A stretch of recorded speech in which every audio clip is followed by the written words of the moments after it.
Hello, everybody. Welcome to our session. How's everybody Ignite going? Everybody having a good time? Yeah, I guess we're at day 3 now. A little bit tired. So what I'm going to talk about today is, first off, I'm Chris Patterson. I'm a Senior Director of Product here at GitHub. I've been working on a variety of things. I'm responsible for actions, maybe plus or minus depending on who you are. But lately I've been doing a lot of interesting things with Copilot and agents. And today we're here to talk about ways you can use AI and agents across your SDLC in a safe and scalable way. So we're going to look a little bit at our challenges today. We'll talk a bit about kind of how agents are starting to permeate the overall SDLC, not just coding. And then talk a little bit about how you can start to govern sort of what agents are doing within GitHub specifically. First off, everybody's seen a diagram like this. Over the past, however many decades people have been writing software, largely speaking, the SDLC has roughly stayed the same. We'll spend some time figuring out what we want to build, we'll plan, we'll brainstorm, we'll do some design work, eventually code. Somebody will, at least within the last 10 or more years, somebody will do a code review, we'll do some tests, we'll run security tools, we'll run our service. Now, whether we use the term agile or waterfall or whatever, it just fundamentally hasn't changed, except for complexity and speed. And that is just due to the business, right? Everything is going faster, the complexity of our software systems are going up, and we're gonna have to figure out how to automate more and more things. Now, looking at the wave of how AI has started to help us automate and our workflows across the SDLC, we're really looking at 3 waves, at least of where we are today. Back in 2021, we introduced Copilot for the first time. And this was a collaboration between OpenAI and Microsoft and GitHub. The model was called Codex. And we really introduced this first supercharged peer programmer. Everybody remembers probably, or at least a lot of you, when IntelliSense came along and how amazing that was just to be able to hit the dot and the method came up or the property you were going for. Or when we got sort of fancy templating where you would hit control space or control dot and you would get this nice little template of, you could pop through a for loop really quickly and change the variables. Well, now the code is far more complex, and what the pair program was able to develop at that time was just amazing. And then 2 years ago, 2 universes ago, we introduced sort of the first version of our teammate SDLC, our peer programmer, so to speak, with the Copilot agent that runs in github.com.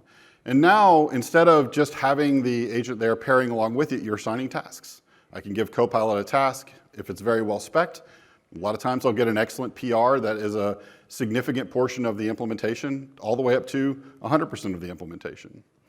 And now, coming forward to the next phase, we're really looking at not just agents that is a peer, but teams of agents, humans working with agents, agents working with agents across the SDLC, not just coding. How is it going to help me with my planning, with breaking down of issues? How can the agent help me with tasks like SLOs and just dealing with some of the operational burden? How can we really start to use AI to deal with a lot of that developer toil that we have to deal with on a day-to-day basis?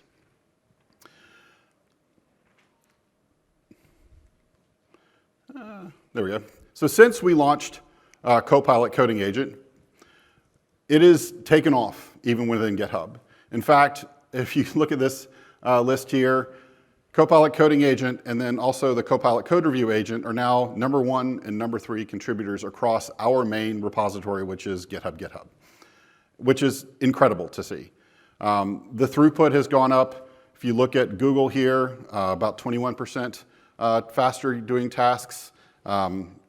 Faster throughput from MIT Sloan. But there's so much excitement around this next wave of AI, and there's a pattern emerging through this progress.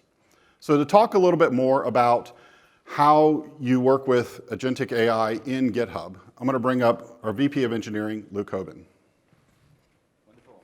Thank you very much, Chris. Okay, so I am going to now do a quick overview of kind of what the experience feels like today within GitHub, kind of using all the capabilities of our agentic experiences.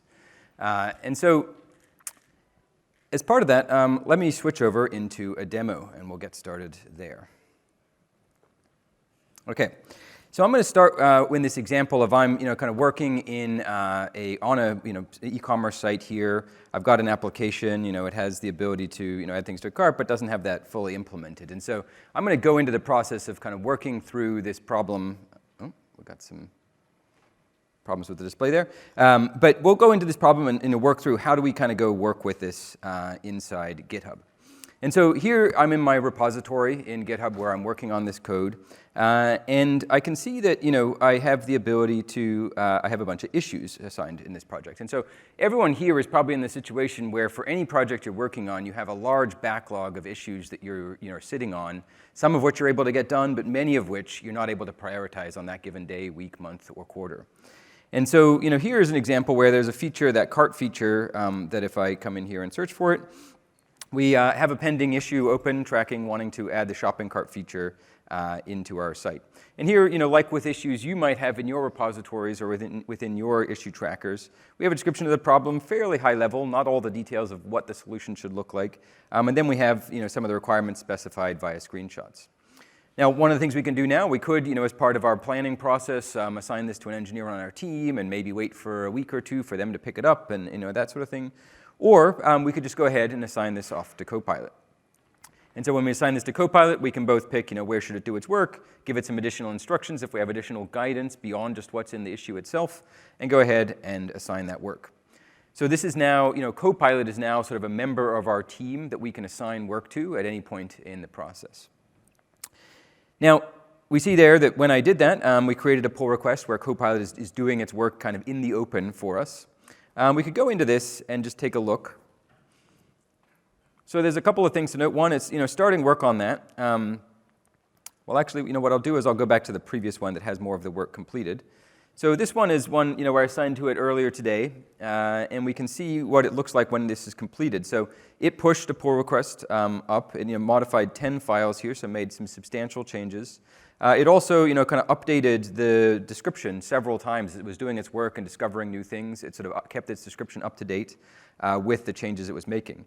It also, notably here, includes screenshots. So because it was working in its own, isolated compute environment, it was able to take screenshots of the changes it was making and include them so that as a code reviewer of this, I can go easily understand, kind of what the changes were and how this is working and have a good intuition for that.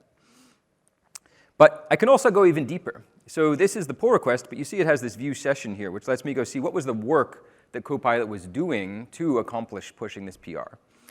And so this goes beyond what you'd get from a normal developer in your team where, maybe you can see the work product in a pull request, but you can't go spy on their machine, right? You can't go see what they were doing as they did all the work to get there. But with this,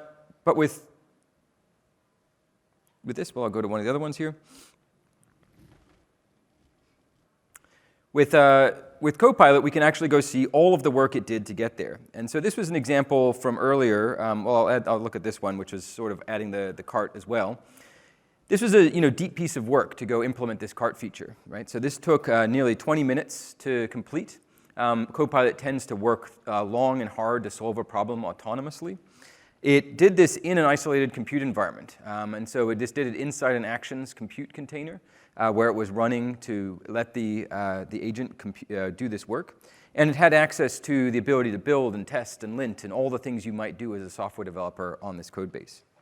In addition to that, we saw earlier that it attached screenshots. It was actually using Playwright locally on the machine to spin up its own browser, click around, take screenshots of that, incorporate those into its reasoning, and iterate. But then it also does things like doing some testing. So here it's manually validating things by running curl commands against the API it's developed. It's actually running all of our tests as well.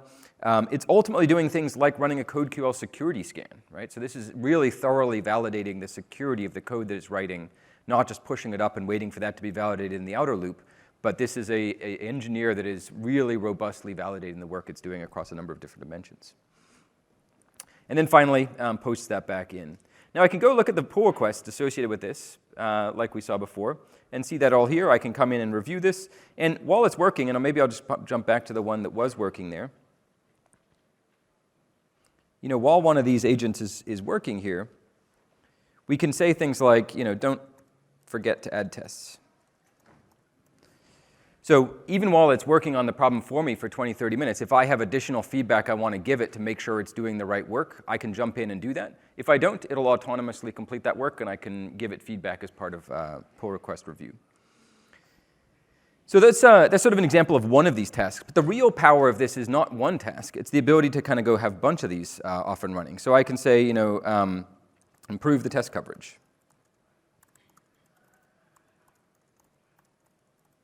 Right, so I can kick that off. Or I can say, make some UX improvements. These are underspecified problems, but maybe I just kind of want to see, I think, hey, the UX could be improved here. I want to see a pull request that maybe tries to make some improvements. I'll take a review of that and take a look at it. But the benefit here is that I can kick off these tasks, not just even assigning issues, but if I have some thought for some work I would like to do, but I don't want to go spend an hour nerd sniping myself into doing that work right now, I want to have the agent kind of go do that in parallel with the work that I need to focus on today. And so this allows me to really parallelize the capability I have as an engineer and that my team has available to it to achieve more in a given unit of time. And so here we got 3 of these tasks off running in parallel. So that's a quick view of kind of coding agent and what we can do to sort of let coding agent parallelize our work. But of course, as we increase the volume of pull requests that we're able to create, the next task becomes, well, how do we review all those pull requests? And for that, we have our Copilot code review. And so with Copilot code review, we have the ability to, for human-authored pull requests, to have the Copilot AI help me to review those pull requests. And so I can accelerate that phase as well. And so in this case, I have a pull request from one of my colleagues that he opened up. And we can actually see, I can drop down to where, I'll drop down to this whole review. I can drop down to where Copilot code review is running on this. And Copilot code review, I can set to automatically run reviews on every one of the PRs inside my repository. And so I have that turned on here. And that means that anytime a pull request gets opened, as well as assigning reviewers within my team, it's also going to get a review from Copilot. So that a lot of that feedback that I might need to rely on someone on my team to provide, I can capture just through what Copilot is providing. And so with Copilot code review, it has the ability to identify and suggest fixes for a wide variety of problems, from style issues to security issues to performance issues to just core correctness issues. And so in this case, there's sort of a couple of different kinds of feedback that it will provide. In this case, it had a piece of feedback that was very focused on just a local change in my code, and so it actually suggests an inline change here. And I can just go ahead and commit that into the pull request directly. But it can also identify potentially more complex issues. And so for an example like this, it didn't have a local fix that it could suggest, and it's going to require some reasoning about how to incorporate this feedback into the solution and potentially require changes across more of the application. And so for examples like this, I can go ahead and click Implement Suggestion. And Implement Suggestion will open up a comment like this, where it'll ask Copilot coding agent to jump in and produce a new pull request that implements that capability as well, that merges on top of this. And so for example, we can see for that one there, that it did this. It opened up a new pull request. I can click on that and see it's addressed that feedback as well. Oh, this was actually on a different one of the issues that the Copilot code review identified. But there was an issue that was a performance issue. But this actually required a change that was across 9 different files, so a very hard one for it to suggest in line. But coding agent was able to go off and do that work as well. So we see this sort of handoff back and forth between Copilot code review identifying problems, Copilot coding agent helping us to solve those problems, but at every stage, humans in the loop to understand and guide the agentic work in the right places. But net, this allows me to significantly parallelize the work that I can do. OK, so that's a quick demo. Let me jump back into slides and talk about a few of the things that we saw there. So one of the things that we launched recently was this ability to bring, sort of shift left a lot of the validation and analysis that we do into what coding agent has available to it. And so traditionally, these are all things which you might have had in your actions or in your outer loop processes to validate that the code you're shipping meets a bunch of requirements, whether that's code review requirements or security requirements or vulnerable dependency requirements. And what we've done is now put those all as tools that Copilot coding agent has available to it that it can use as part of its development process inside its sandbox. And so this is things like we talked about using CodeQL for security scanning for potentially vulnerable code things. Also, if we have dependencies that we're adding, like we're adding a new dependency on a package, we'll scan that to make sure that that package doesn't have any vulnerabilities and that we can actually go and take those and upgrade them to versions that are safe to use. And then finally, we'll actually push the whole Copilot code review inside of the work the coding agent does. So everything you get from Copilot code review will actually be done by the coding agent during its development cycle so that you don't have to separately go and do that outside. The second thing that's, I think, really important is the Copilot coding agent and the Agentic Copilot code review are both being built on top of GitHub Actions. And this means we get to use the robust compute infrastructure that GitHub already has with GitHub Actions that supports a wide variety of enterprise requirements that enable us to do this at scale and to meet your kind of needs. Importantly, this provides a safe and secure sandbox in which the agent is operating. And this is the core of why we can enable this to operate autonomously over long periods of time. Because we're running in this sandbox where we have the network firewall applied, we have the compute and memory isolated off to that individual tenant, and we have all the tools that it has access to are just going to modify that environment, right? So we've really locked down this sandbox for it to work autonomously for a long time. But of course, also because it's actions, you can do things like use self-hosted runners so that you can run this in your own environment. You can do things like use custom setup steps to customize the behavior of this to the needs of your repositories and organizations. And so we get a ton of customizability through this. The agent also has a ton of really important safeguards to ensure that it can operate autonomously but safely. So we significantly reduce the permissions that the agent has access to in terms of what's running versus what a normal GitHub action would have. It only has the ability to push to a single branch and no other access into GitHub primitives. We have a network firewall attached to this environment that by default has a very restrictive set of domains that we allow through, mostly just for package managers where it needs to be able to pull down packages to operate effectively. We also have some checks that make sure that before you're able to run actions, the human must review the code and click approve to run the actions to avoid the agent having the ability to sort of escalate permissions by running actions that may be more trusted than you want. This allows you to ensure that you're not running high permission actions inside your environment until a human has a chance to look at that code.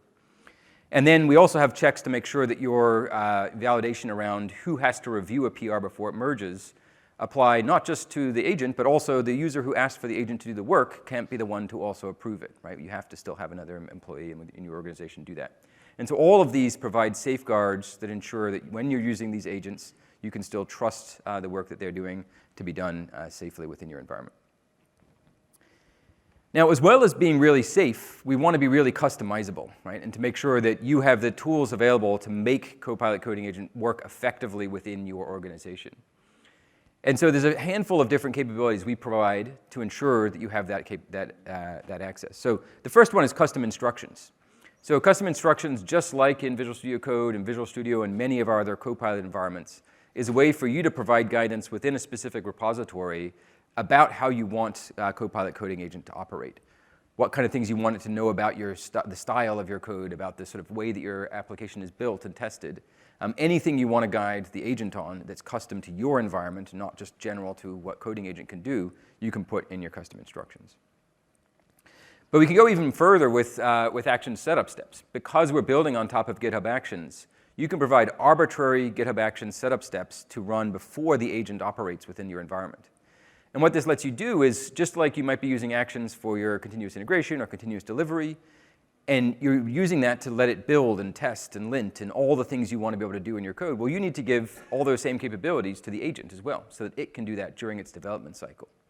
And so with action setup steps, you can take the exact same things you're doing to prepare that environment for your CI/CD, and you can bring that also over into Coding Agent to use for its development sandbox. And then the last, as I mentioned, is the network firewall. We have a very restrictive set of firewall permissions by default. But of course, inside your environment, you may decide that there's certain sites or certain pieces of content you do want the agent to be able to go out and interface with and pull into its context. And so you can always reduce the limitations of the network firewall down to what's appropriate for your organization and make sure that it has access to the information it needs. Now, there's one big additional piece beyond those three, which is support for MCP. And really, we've seen consistently across the whole industry that MCP has become a clear way to sort of enable extensibility of the context we want to bring into these agents.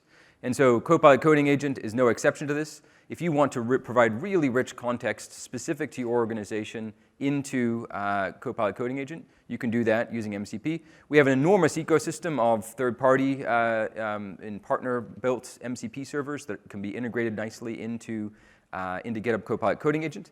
But I'm going to bring Chris back up to talk a little bit more about custom agents, which really takes us to the next level and lets you use MCP in a much deeper way. So I'll hand back over to Chris. Thank you. Thank you. All right. Thanks, Luke. So one of the key aspects of this talk is to talk about how do you scale AI, right? How do you make it more useful to you? And Luke talked about a bunch of the things we have in the platform that enable Copilot to work safely for you, and you can customize it, and that's one aspect of scale. But the other one is really doing targeted tasks. We've all had the experience where you go in and you sort of ask some AI, ChatGPT, whatever. It's a little bit vague. You give it kind of a vague prompt, and it doesn't quite give you what you want. Or you ask any of the coding agents to do something, and they don't quite give you what you want. And that can be frustrating. Or you get really good at specifying, at prompting, but now you have to repeat yourself over and over and over again. Further, with MCP and other tools there, it can be kind of hit or miss whether or not the agent makes use of them appropriately. So one of the things we started to introduce here is this idea that we can create not just custom instructions in a repository, which apply to the whole repository, but really custom versions of the Copilot agent that bring together some prompting, some tools, and over time, other capabilities to allow you to have very specifically focused agents to do certain tasks. And one of the great things about that is through the Copilot platform, we've enabled this to scale across not just in GitHub.com, but across the Copilot CLI and in Visual Studio Code. So you can take advantage of these customizations where you are and where you need them. Further, because these are really just simple files and combined with MCPs, we have a ton of partners who have gone through and taken ideas that they have about how you could accomplish certain tasks or how you can integrate with their services. So services like 𝗬𝗲𝗻𝗲𝗲 or LaunchDarkly or Amplitude, Java experts from IBM or infrastructure as code experts from HashiCorp that can really, you can easily pull from a repo, and I'll show you that repo, and incorporate those inside your workflows. And to take a quick look at this, let's go do a demo.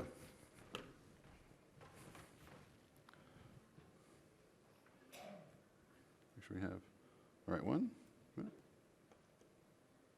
Maybe? Oh, there I am. Great. Okay, so what we're going to do today here is take a look at how I can use, or how Copilot can use custom agents for me. And so right here, if I go look, and this is the standard Copilot API you're used to, you see this new button here that I can click, and there's a variety of custom agents that are available to me in this organization. And we'll take a look at how I do that in a minute. But one of the really cool things is maybe I have a task I need to do. So let's say I want to upgrade this code to support ARM. And that's a task that's got to be kicked off, and I need to basically take this repository that I have here, which is a performance tool written in C, and have it support ARM. And so I've just decided to ask Copilot very blankly how to do that. It's not a very specific prompt. But if we go look here further down, I've done this before because it takes time. We can see a case right here where Copilot found this custom version, this custom agent that is from ARM that they wrote to help it do a better job of upgrading x86 code to support ARM. And along with it came some tools. So we can see here where we've got calls out to the MCP server that they've written that has a couple of different tools in to help it get along. And so this is an example where I didn't necessarily know that my organization had this agent available for me. I just simply had a task that I was trying to do. And Copilot was smart enough to go find the right set of tools to help it work better, which just helps me get my job done faster and to scale. And the nice thing here is because this exists across our platform or ecosystem, we can do even more interesting things. So I've got an example here where I've got a PRD that was written automatically for me. So in this case, our partner Amplitude, they have AI running, looking at all of the different sessions that are being logged via their service, right? So their service does analytics and things to understand how users are working against my website.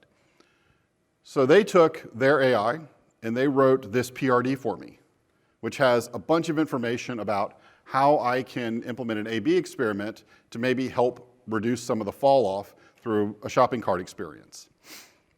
And then with this was automatically generated. They created a custom agent that works with their MCP server to automatically implement this experiment for me. And so if I go look here, we can see that my Copilot was assigned this issue. It found that the Amplitude MCP server was needed. It started, and if we go look here, we can see calls out to get context and to other things for Amplify. And even if we go and look, it actually automatically created the experiment for me. Somewhere down here, there's a call to create experiment. But using the combination of the custom agent, the AI agent from Amplitude, and the MCP server, I was able to much more quickly get to a brand new feature that had an experiment automatically created and managed for me. Now, these are very good examples of coding tasks, but how do I do other interesting things? And as we've launched Coding Agent, we've had a bunch of our teams internally working with it. As we showed, we have a lot of usage of Coding Agent inside GitHub. But this is a case where the support team came in and said, you know what, we keep all of our knowledge in a repo, and we have all these meetings, and we have lots of information we need to pull in. So they've actually implemented a couple of different custom agents using specific MCP tools here so they can scale. And this is a case where it's not just coding, right? This is an aspect of there's updates to documentation or particular support problems came in, and they need an easy way to figure out what the support problem was. Sometimes you open bugs. Sometimes it's just we need to update the knowledge base. But they're taking advantage of Copilot within GitHub, custom agents, MCP, and the other tools we provide to really help them scale their operation, to scale their work. And I think it's very critical that as we look at AI and look at agents in the SDLC, we have to think beyond coding, right? Think beyond coding to all the toil, to all the things you do, and try to come up with creative ways that we can use AI to help us along. This goes even further to things like, what did I mention?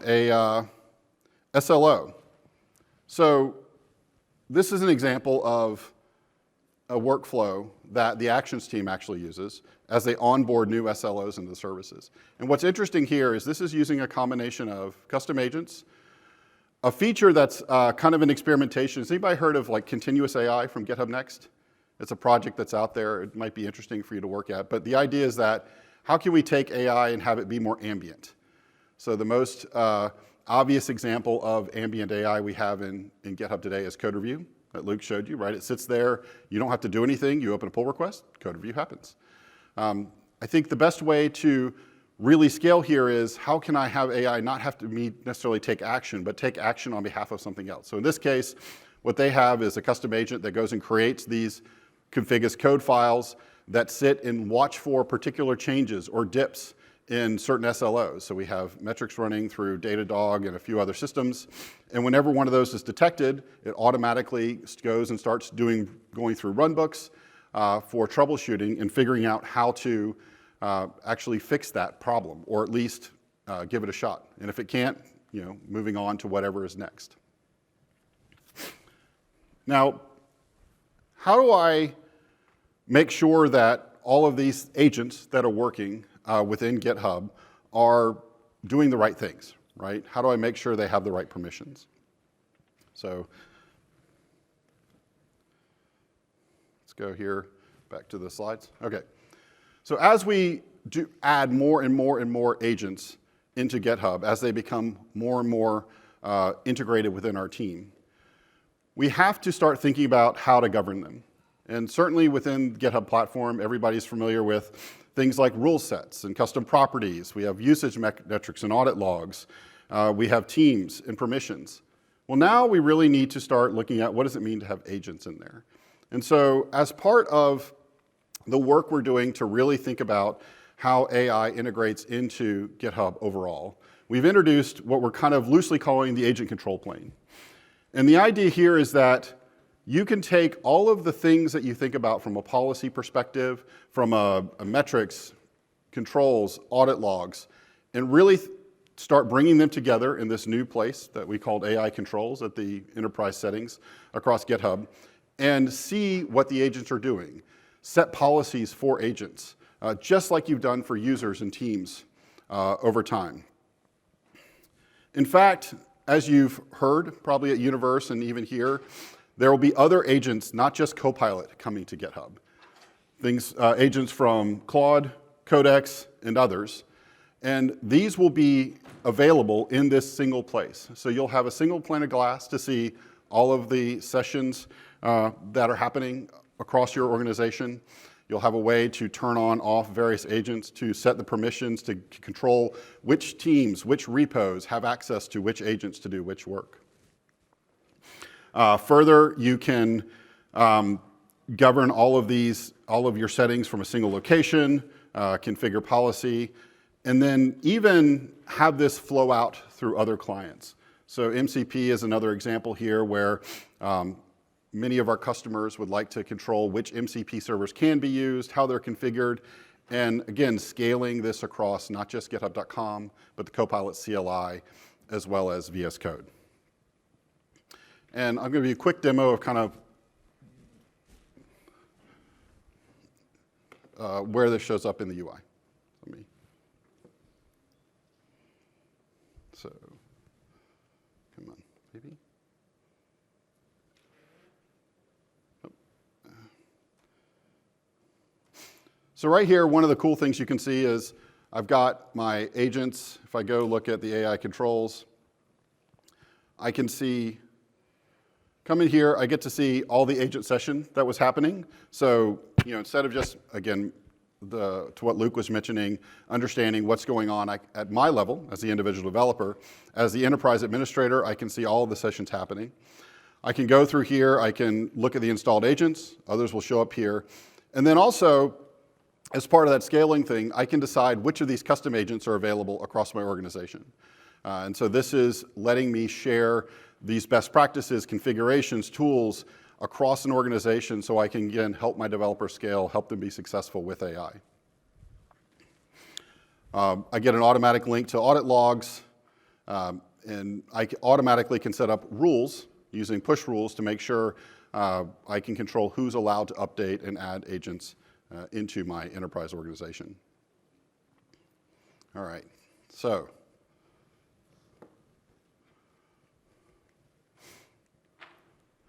All right, so our promise here is making sure that not only can we help you scale AI across your enterprise, we can do it in a safe way that's observable, customizable by default.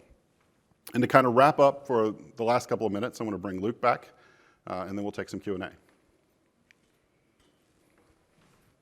All righty, thank you. Yeah, so just wanted to wrap up with a couple of statements about kind of where we're at right now with agents across the SDLC in GitHub. And so I think one of the things that's really important to recognize is we are now in this reality where agents are participating in deep ways across the software development lifecycle. Both we're seeing that inside GitHub, we're seeing that with tens of thousands of our customers, and we're hoping that all of you are starting to see that within your organizations. And so as part of this, we are trying to bring the value and the capabilities of those agents across the software development lifecycle to you in a way that provides as much value as possible, but securely and safely where you can stay in control of that across the product. As part of this, we're bringing agentic teammates, right? The ability to have Copilot participate in the work that your team is doing, but they are available where and when you need them. They're ubiquitous across the various surfaces. They're sitting inside issues and inside pull requests. They're sitting inside VS Code and inside your GitHub mobile app. They're everywhere where you need to interact with parts of your team. And these are increasing your velocity and, even more importantly, creating parallelism for you, allowing your attention to not be the limiter on what you can get done, enabling you to have additional capacity to do work in parallel with the things you can focus 100% of your attention on. And they're also personalized to you. We're giving you the capabilities to make sure that these are able to work in the way that you want to work, not just in the way that we've designed as part of our products. We're also building these all on top of a sort of core agentic platform that provides the capabilities to offer not just these agents, but many more over the next few months and years. We're consistently building this with customization and control in mind, building this on top of actions, giving you the ability to customize the capabilities and tools that are available to these agents, and sitting on top of powerful governance primitives. And then finally, we're building everything with an enterprise-grade mindset and ensuring that you stay in control and the ability to put the right governance and visibility on top of everything that you're doing with agents inside GitHub. And with that, I want to say thank you and bring up Chris for some Q&A. Thank you very much. If you have questions, please go to the mic in the middle so you can be heard. Yeah, quick question. Can we do everything you showed today in VS Code? Yeah, so I'll speak to that. So a lot of the core coding piece, I didn't show the demos inside VS Code, but you really can provide these in any surface. So inside Visual Studio Code, inside Visual Studio, inside GitHub Mobile, there's the ability to both run agentic tasks and software engineering tasks locally on your IDE if you want to spend your focus on that task, but also to delegate those off into the coding agent inside the cloud. Similarly for code review, you can run Copilot Code Review inside Visual Studio Code if you want to review that locally, but if you push the code up, you can do it in the cloud. So we're really providing these across every one of these surface areas. Today we focused on the GitHub experiences, but this really is across every surface that we are working with. Thank you for the session. It was great. My question is for app modernization. There's extensions for .NET and Java that was just announced. How does this work with this model that you showed? I mean, it's all pulling against the same underlying policy. So the app modernization extensions that are available in Visual Studio are part of that. And over time, you'll see all of these things kind of build up into being a more ubiquitous platform. It's just kind of where we're at. But some of the fundamental pieces in terms of like which models are used and those kinds of governance pieces are ubiquitous across GitHub. So regardless of the agent experience you're using and where you're using it, those kind of core promises we're making sure are consistent. Cool, great session, thanks. Question I have is, there seems to be some overlap between the configuration and setting and observability between MCP servers in GitHub and possibly within Foundry and Agent 365. So I'm wondering if you could talk through that a little bit, and if we want, if we're partnered with you and we want help with setting up GitHub in the ways that you've described, who can we reach out to? So there is absolutely overlap. I mean, Foundry is kind of a separate service, and what we're focused on in terms of that kind of policy and configuration is about how MCP, how things are used within GitHub, how agents access your GitHub data. The Foundry side of things, the M365 side of things, the Agent IQ, that sort of stuff is very much about how agents work within your M365 tenant and world, right? So they're very similar, kind of parallel ideas, but they are somewhat service specific. In terms of setup, you can reach out to your salesperson. They can talk to our fast track team, our solutions engineering team. They can absolutely come help you configure and make sure you've got the right practices in place. Thanks. Yeah, I think the other thing on that is, there is API-driven ability to manage a lot of this stuff already today, and in some areas that's continuing to be investments to make sure that you can sort of, from outside of the system, drive your own processes to manage these policies and governance across the platform so that you can build integrations on top of all of these things consistently. But today, obviously, these are part of the GitHub product, and so they're going to be a bit different than the same solutions in the other spaces. Thank you. The question is more related to, I think you touched it a little bit on the access control for the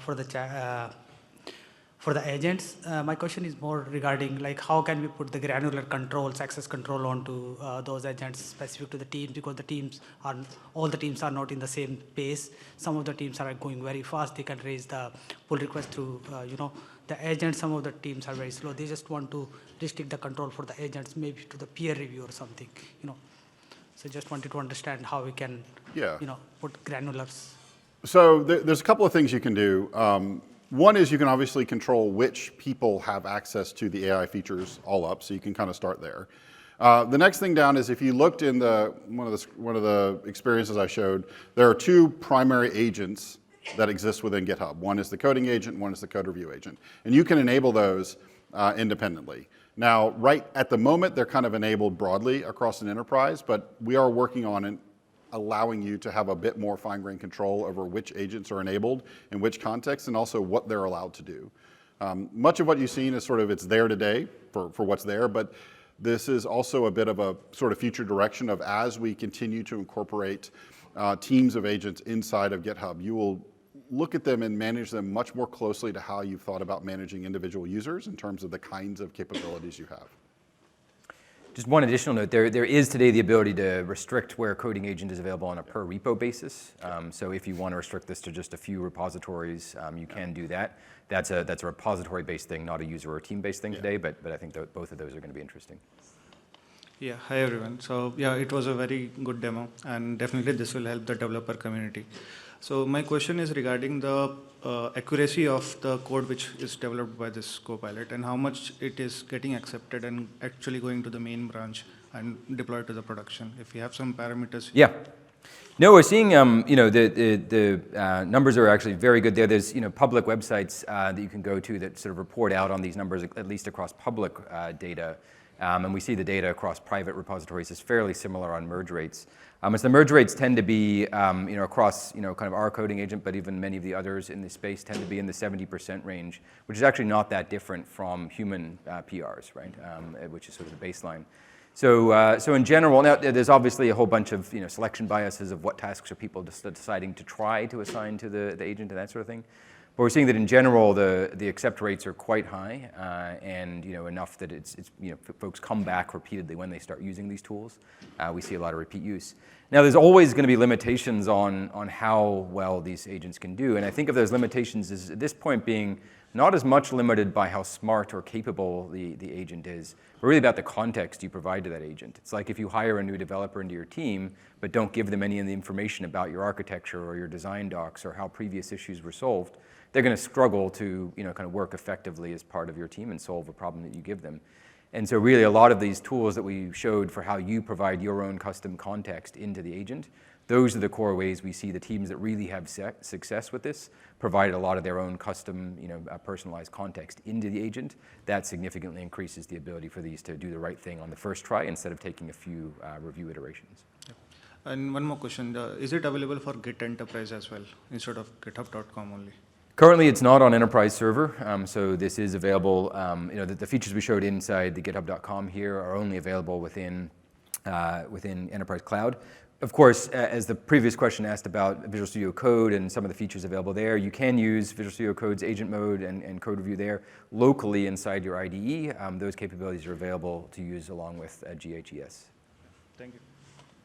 And one actually other thing I should say on that, for folks using GitHub Enterprise Cloud but still using self-hosted runners, that is available with Coding Agent as well. So you can still take some of those important compute workloads that you're running for the way that your actions run and where the agent itself runs, and those can run on-premise even if you're running in the cloud for GitHub Enterprise Cloud. This will be the last question.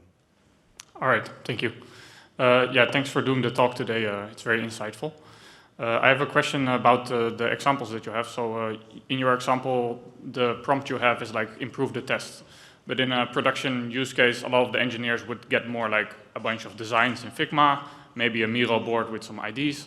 So how do you see like an engineer would provide like this context in here? Does he paste the Miro board link, or how does that? Yeah, so I think it can be a number of things. So one, if there's images, it can already just read those images and understand those and bring them into context. If it's URLs to external services, that's where you might provide your own MCP server or include the MCP server for Figma or some other tool that you're using so that the coding agent is given the ability to go look up and reference those links and pull in that content dynamically. And of course, you can do Copilot setup steps and things like that to bring the content you might need or the access tokens you might need to access external services into the agent's context.